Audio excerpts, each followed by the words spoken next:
Ordette est un film mystique, sans doute le plus grand film mystique de l'histoire du cinéma. Il n'est que Tarkovsky pour avoir affirmé si haut la mystique. Pourtant, il ne s'agit pas ici de la spiritualité des grands mystiques d'Occident, mais de la mise en scène du Christ même dans ce qu'on pourrait appeler une parousie, c'est-à-dire une seconde incarnation du Christ au milieu des hommes. Film à part, donc, dans l'histoire du cinéma, et film engagé, il faut bien le reconnaître, qui ose poser radicalement par sa thématique le problème de la vérité de la foi et ose y répondre en affirmant celle-ci.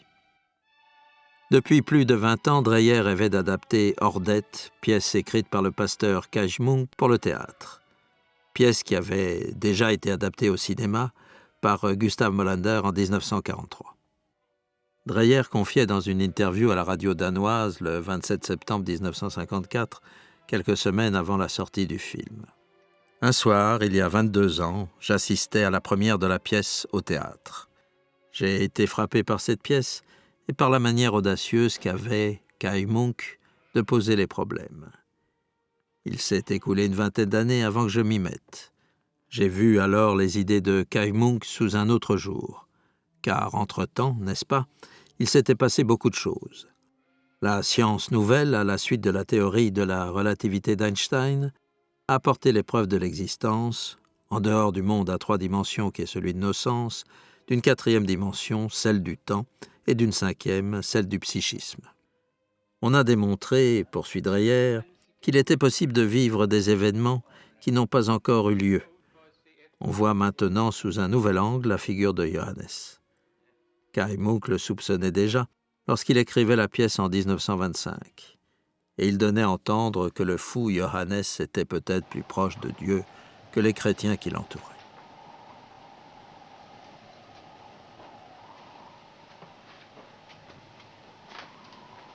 Le drame met en scène un fils de fermier, Johannes, qui se prend pour le Christ. On peut noter ici le choix du prénom de l'évangéliste Jean, compagnon préféré de Jésus. Bien évidemment, tous ses proches considèrent Johannes comme démon, traitant celui-ci en conséquence, avec patience et commisération. Et cela jusqu'au miracle de la fin du film où Johannes ressuscite Inger, épouse de Mikkel, morte des suites d'un accouchement, où meurt également l'enfant. Ce miracle qui surprend violemment le spectateur, non par sa théâtralité, mais par sa pleine affirmation, donne à lire rétrospectivement le film sous une autre lumière. Il aura fallu que chacun soit témoin de la résurrection d'Inger pour que soit admise la sainteté de Johannes. À aucun moment, Dreyer ne lève cette ambiguïté qui place le film sous le sceau du mystère. Nous ne saurons jamais si le Christ est là, présent sous nos yeux, ou bien si c'est la foi qui habite Johannes qui lui permettra d'accomplir le miracle final. Mais ce n'est pas là l'important. L'important pour Kaj Munk, c'est de croire, car seule l'innocence et la pureté de la foi autorisent cette transsubstantation par laquelle le Christ vient s'incarner en la personne de Johannes. Ordette offre la démonstration du travail de réflexion d'un cinéaste en pleine possession de ses moyens. La réflexion de Dreyer s'attache à comment donner sa juste mesure à un sujet difficile et austère qui met en scène le divin au sein même de la vie quotidienne. Pour Dreyer, il s'agit donc dans Ordette de styliser l'image, plus exactement de dépouiller celle-ci, afin d'atteindre à l'essence des choses et pouvoir faire cohabiter réalisme et surnaturel. Le travail de l'opérateur Henning Bentzen, à la prise de vue et au laboratoire, sur le noir et blanc, donne naissance à une image qui élève le film à ce niveau d'intemporalité que son sujet exige, sans nier pour autant ses références précises de lieu et d'époque. Intérieurs qui ne sont pas sans faire songer à l'œuvre d'un grand peintre danois, Hammershøi, c'est-à-dire pièces et chambres plongées dans l'ombre, chaudes, paisibles et rassurantes, à la mesure du temps qui s'écoule, et qu'on devine en attente de cet indicible qui va s'y déployer. Extérieur qui évoque les travaux et les jours, la pérennité des éléments, la beauté somptueuse de la création. L'image épouse le flux de la mer du Nord, le rythme de l'univers. Dès les premières images, tout est dit de ce que nous devons savoir. la grandeur cosmique dans l'aube du jour, où viendront s'inscrire à leur petite échelle les créatures humaines, l'autosatisfaction affirmée de la richesse en ce long panoramique sur la façade de la ferme, propre et austère. Puis Dreyer nous fait pénétrer à l'intérieur du logis, où nous sont présentés, avec une durée égale accordée à chacun d'entre eux, les membres de la famille qui vont se lancer à la poursuite de Johannes, car celui-ci se dirige vers les dunes, d'où il s'adresse à l'océan comme à une foule innombrable et invisible. Dreyer choisit de filmer Johannes en contre-plongée, telle la figure du Christ dans le sermon sur la montagne. Cette entrée en matière ne s'embarrasse d'aucun détail et va à l'essentiel.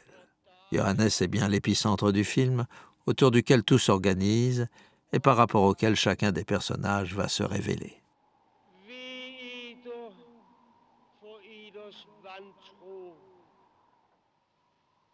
Dans le très long plan séquence qui suit, Dreyer met en place chacun des éléments constitutifs du film, dessinant le profil de chacun des personnages principaux, le contexte social et culturel, l'omniprésence étouffante du divin sur cette petite communauté rurale puritaine, fermée sur elle-même, la conscience du statut social et l'orgueil du paysan nanti, de celui qui possède, mais aussi le rappel de la précarité de l'individu seul au sein de cette nature qu'il ignore. Le continu sifflement du vent.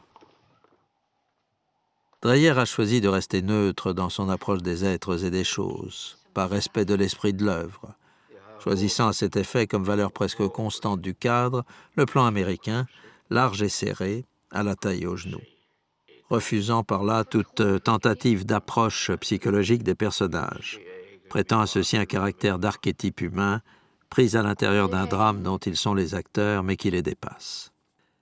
Ce parti pris nous fait penser, dans son intention, à l'utilisation systématique chez Robert Bresson de l'optique 50 mm, focale qui correspond à peu près à la vision oculaire de l'homme et ne déforme donc pas celle-ci.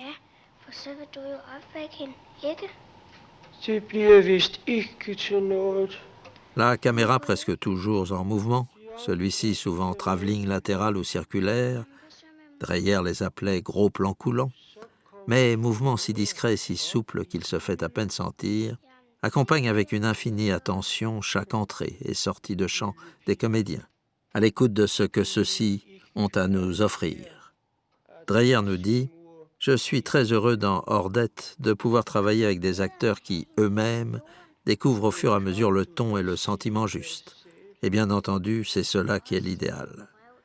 L'acte de création proprement dit de l'acteur doit se dérouler au fond même de son âme. La tâche du metteur en scène est alors principalement, selon moi, d'assembler les différents personnages ainsi créés de façon à ce qu'ils entrent dans une forme unique de composition. Le fils aîné, Michael, laisse immédiatement deviner une nature réaliste et sensuelle qui se manifeste dans une lourdeur puissante comme celle d'un cheval de trait. Michael n'a pas la foi et manifeste son exaspération face au comportement de son frère Johannes. On le sentira tout au long du film attaché charnellement à Inger, sa femme, qui représente, avec leurs enfants, tout son univers. Un homme simple et bon, dans la force de l'âge, attaché au plaisir tangible de la vie, mais aussi capable de remettre en question son doute jusqu'à sa propre conversion, puisqu'à la résurrection de sa femme, il trouvera la foi. Inger, c'est la femme complète, mère et amante, épanouie, rayonnant dans sa féminité. Elle est l'image de la compréhension, de la générosité, du pardon, de la compassion. Elle seule plaint Johannes. Elle est le règne de la terre, la matrice, celle qui assure la constance, la régulation et la possibilité du repos, du recours. Et puis, il y a le patriarche, père des trois fils, Michael, Johannes et Anders. L'âme de la maison, son fondateur, Morten Borgen, maître de Borgensgard. Figure biblique qui ne souffre aucune contradiction. Figure déjà obsolète, prisonnière de vieux schèmes de pensée, notamment religieux, qui ne veut rien entendre, mais figure qui sait rendre justice. C'est aussi l'un des propos d'Ordette que de fustiger un certain esprit luthérien sectaire qui s'alimente de cet intégrisme intolérant que Dreyer, en humaniste chrétien, combattra inlassablement. Hvad er det, du siger? Jeg tror, Gud hjælpe med, du store ønske til min svigerdatter skal dø. Ja, hvis det ikke kan nås på anden måde, så ønsker jeg det i Jesu navn. Nå, så det gør du.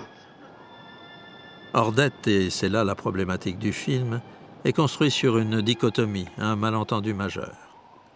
Les hommes ne savent plus croire et ne savent plus voir. Le Christ ou son émanation, qui s'incarne dans Johannes, est parmi eux, et ils ne veulent pas le savoir, car ils ont perdu l'innocence. En revanche, s'il est accordé à Johannes d'être pour un temps le Christ, c'est parce qu'il croit en lui, et c'est parce qu'il croit en lui qu'il a été choisi. Jeg er verdens lys, men mørket begriber det ikke. Il fallait que Kai Munk ait été pasteur, théologien, pour faire dire à Johannes des paroles johanniques, aussi cohérentes avec le message évangélique, parfois directement extraites des évangiles, des paroles que le Christ a ou aurait pu prononcer. Chacune des séquences où Johannes se confronte avec les hommes donne bien la mesure du décalage de deux discours qui ne peuvent se rencontrer. Les hommes parlent avec tout le poids de leur bon sens, tandis que Johannes poursuit son monologue tragique qui demeure sans écho.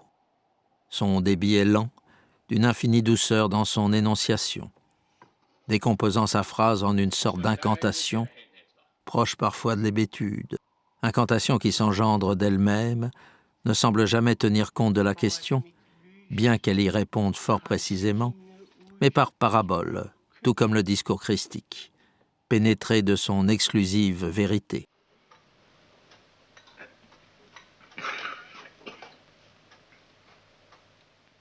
Johannes va et vient sans cesse. On peut le croire en permanence placé derrière la porte de la pièce d'à côté, à l'écoute et prêt à intervenir. C'est qu'en fait, il a charge d'âme. Il pénètre dans la pièce, entouré de pénombre, dans un halo de mystère, tenant le roseau sacré à la main. À chaque fois, incarnation exacte du Christ dans son historicité, désignant dans l'ombre portée sur le mur clair le passage du Seigneur, accompagné de l'homme à la faux et au sablier. Car Johannes annonce chaque mort à venir, ponctué de la sentence « Dieu a donné, Dieu a repris ».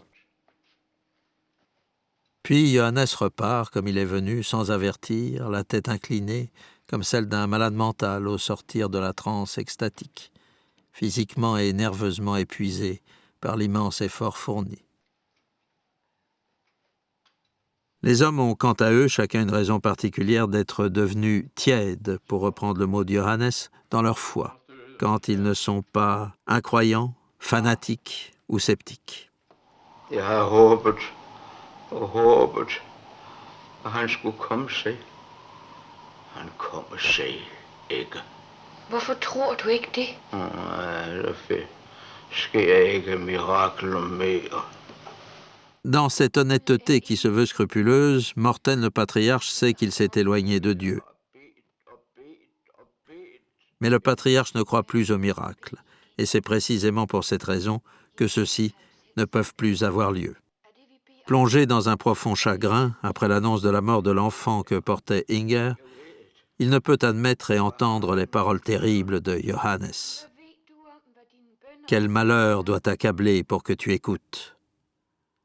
Injonction insoutenable, odieuse, obsède même au cœur de la douleur, qu'aucune oreille humaine ne saurait accepter.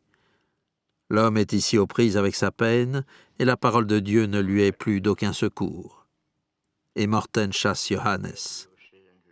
Deux paroles, encore une fois, que rien ne peut réunir. L'homme s'est fermé, n'espère plus en la miséricorde divine. Un autre personnage, celui du pasteur, vient lui aussi avouer que les miracles n'existent plus. Munk et Dreyer signifient par là que la foi est morte chez ceux qui ont la charge de la faire vivre. Dans la séquence avec le pasteur, Johannes n'a pas besoin de regarder celui-ci. Il lui parle, le dos tourné, comme s'il le connaissait de toute éternité. Quand le pasteur lui demande comment il peut prouver qu'il est Jésus, Johannes répond Du Trosmand. Homme de la foi qui toi-même manque de foi. Les hommes croient au Christ mort, mais non au Christ vivant. Ils croient en mes miracles d'il y a 2000 ans, mais ils ne croient pas en moi maintenant. Le pasteur. Il n'y a plus de miracles de nos jours. Johannes. Voilà comment parle mon Église terrestre, l'Église qui m'a trahi, qui m'a assassiné avec mon nom. Et puis c'est la scène capitale où tout se décide entre la petite fille qui formule sa prière à Johannes de ressusciter sa mère quand celle-ci viendra à mourir. Ici encore, c'est le souhait du Christ qu'on laisse venir à lui les petits-enfants, eux qui possèdent dans leur cœur l'innocence qui sauve le monde de la mort. On peut lire alors sur le visage de Johannes l'acquiescement divin au désir de l'enfant. Promesse qui verra son accomplissement miraculeux à la fin du film, où Johannes, énonçant le verbe, ressuscitera Inger. L'historienne du cinéma, Lotte Eisner, commentait ainsi la séquence finale d'Ordette. Nous ne voyons d'abord ce miracle de la résurrection que grâce au visage plein de taches de rousseur d'une petite fille confiante. Cette frémousse anxieuse, intense, comme crispée, se détend, s'irradie lentement. Sa bouche et ses yeux sourient avec bonheur. Discrétion de Dreyer. Il nous a montré sur le visage du médecin un léger signe de doute, de surprise à la vue de la morte dont les traits sont inaltérés. Catalepsie qui s'efface ou guérison miraculeuse. Dreyer, dont l'esprit religieux ne fait aucun doute, laisse le choix de l'explication à l'esprit plus ou moins récalcitrant de chaque spectateur et sauve ainsi cette scène du chromo et du conformisme. La parabole chrétienne d'Ordette, qui porte en elle son message œcuménique, peut en effet bien évidemment se lire dans un sens profane. Tolérance tout d'abord, c'est-à-dire respect de la pensée de l'autre, la réconciliation pour le bien commun des deux anciens, Peter le tailleur et Morten le patriarche de Borgensgard, mais aussi cet humanisme, synonyme d'espérance, qu'engendre toujours la parole sincère, ce verbe par lequel l'homme se construit, grandit, pour enfin renaître à lui-même.